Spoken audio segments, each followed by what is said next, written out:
So we're making our way to Nova Scotia, actually New Brunswick first. We'll be there tomorrow. Actually, we'll be crossing the border tomorrow, but before we do that, Mary found a harvest host, and we are at a alpaca farm in Sydney, Maine. It's called the Misty Acres Alpaca Farm, and we just pulled in and Red greeted us, and it's beautiful. It's a beautiful day, and we're looking forward to go over to the barn and seeing all the critters. We're gonna go see some alpaca. Let's go! Let's go see some alpaca.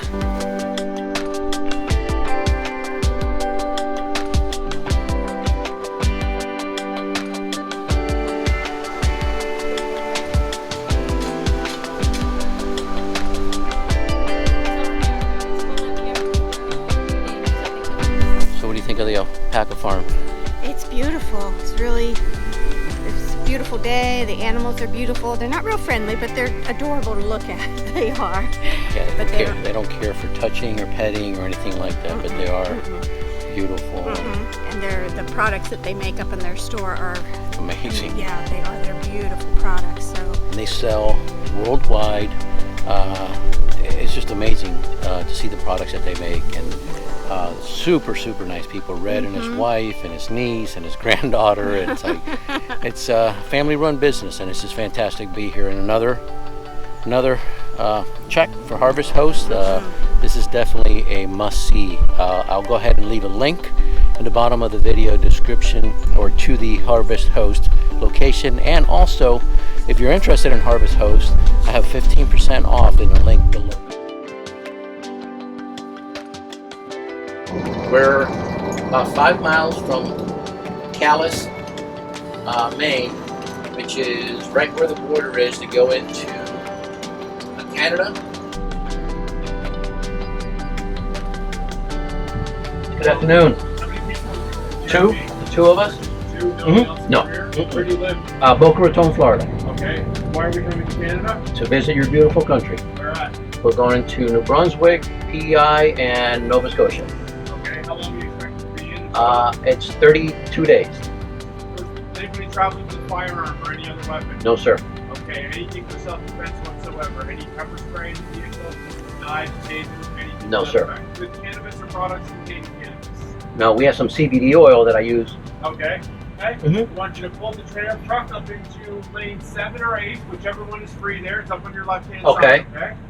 Lesson learned. If you use CBD oil, which we've been using for the last year or so, maybe a little less, if it's from U.S., you cannot bring it into Canada. Now, you can get it in Canada, but you can't take it back to the U.S. Now, we have brought a couple extra bottles with us so we could use throughout the year while we're on the road. We got it from a friend of ours from South Florida, so don't bring any CBD oil to Canada, and don't take any CBD oil. Even though it's legal, cannabis is legal in Canada, it's still considered a not registered substance or something or other. The bottom line is, don't bring your CBD oil to Canada.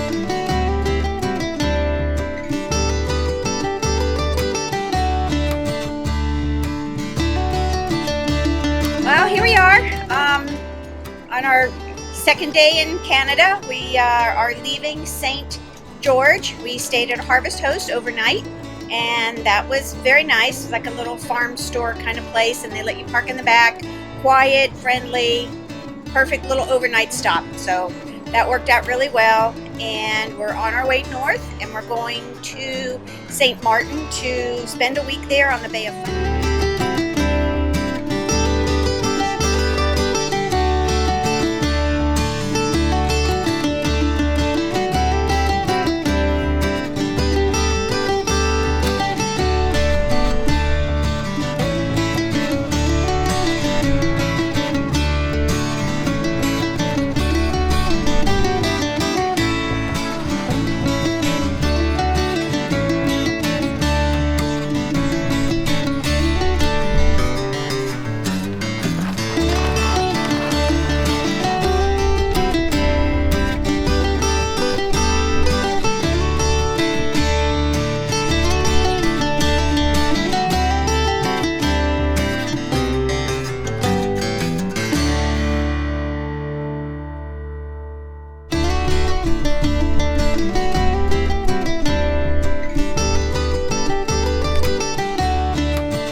are in the Fundy Trail. We are in the Fundy National Park. Beautiful. Which is part of New Brunswick and the Fundy Bay. And we are on Cranberry Brook Trail. Beautiful, beautiful trail. Just kind of up loops around the mountain here. Very pretty. Looks down on the Salmon River. What was that? And then it goes right out to the Fundy Bay. Yeah. The Bay of Fundy. That's it. The Bay of Fundy. We have a great campsite. Oh. I don't know if you saw the view from our windshield. It's overlooking the Bay of Fundy. Oh, it's beautiful. Spectacular. We get to see the tide move 28 feet every single day, twice a day. It's just an amazing See place. the fog roll in and out a couple times a day. It's beautiful, beautiful campsite. I'm grateful for all the research my beautiful wife made to find us a great spot. She's great at doing that. Oh, sometimes you're better than others, but true. Yeah. I drive. She does all that research.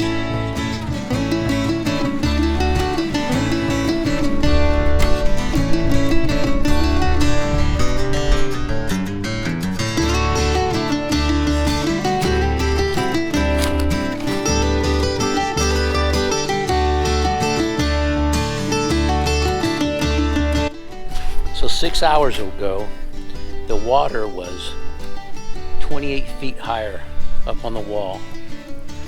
And now we're in here walking around in these massive caves and crevices. It's amazing how much the tide changes here. Where we are right now is 28 feet from low tide to high tide.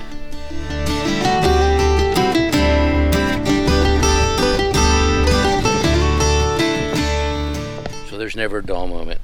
There's always something going on when you RV. So we get to the RV park, and my hose that goes into my filter at the flange, it had a spring leak on it, a little leak. So I'm thinking I'm gonna go to the hardware store, buy a new female flange, put it in the hose, put a hose clamp on it, no problem. Today's a holiday. So what do? This Gorilla Tape is stinking amazing. Check this out. At least it'll hold me out till tomorrow, till I can go to the hardware store and get a new female flange for that hose.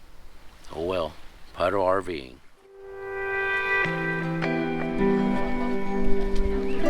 So one of the places we've been wanting to really check out in New Brunswick is Hopewell Rocks.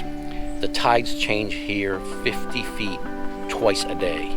So right now we're going to go and walk on the ocean floor, see the flower pots, which are like the landmarks.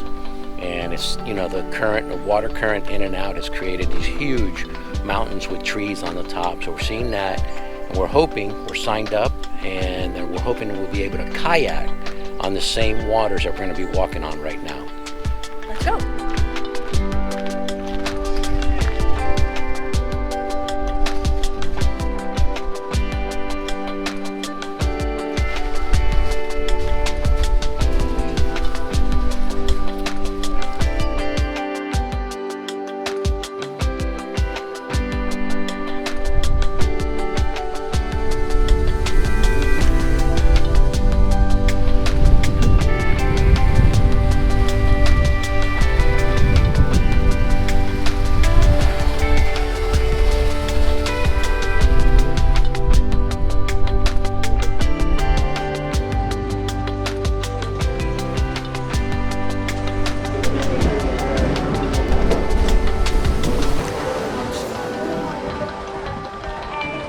So we were told that if it was windy, we couldn't go out at 6 o'clock.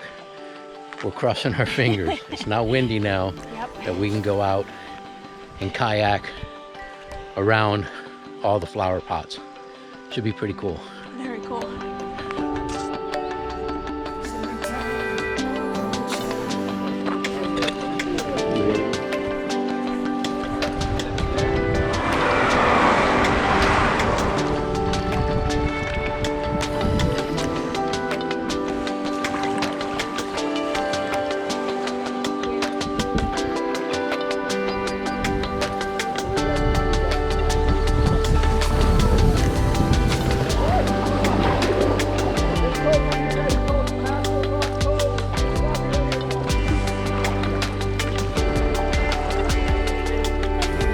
earlier.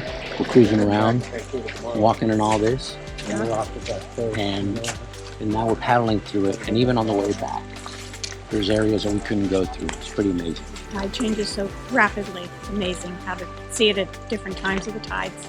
It's a lot of fun.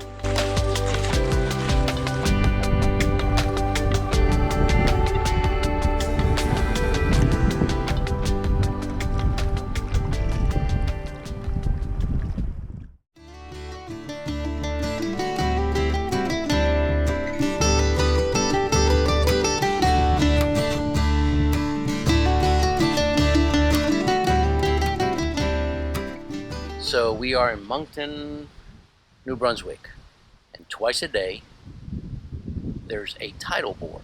What the tidal bore is there's a wave that comes in. It's the initial push in of the tides here. As you know from yesterday's video, the tide where we were yesterday at the flower pots? Hopewell Rocks. Hopewell Rocks. Flower pots at Hopewell Rocks. Yesterday they went up 44 feet. The tides went up 44 feet. That's twice a day. That's crazy. So in Moncton is where the river gets really narrow. And for some reason, God, Mother Nature, is all this push comes in, and there's a 4-foot wave that'll come in. And I've heard that you might catch people even surfing on it all the way in.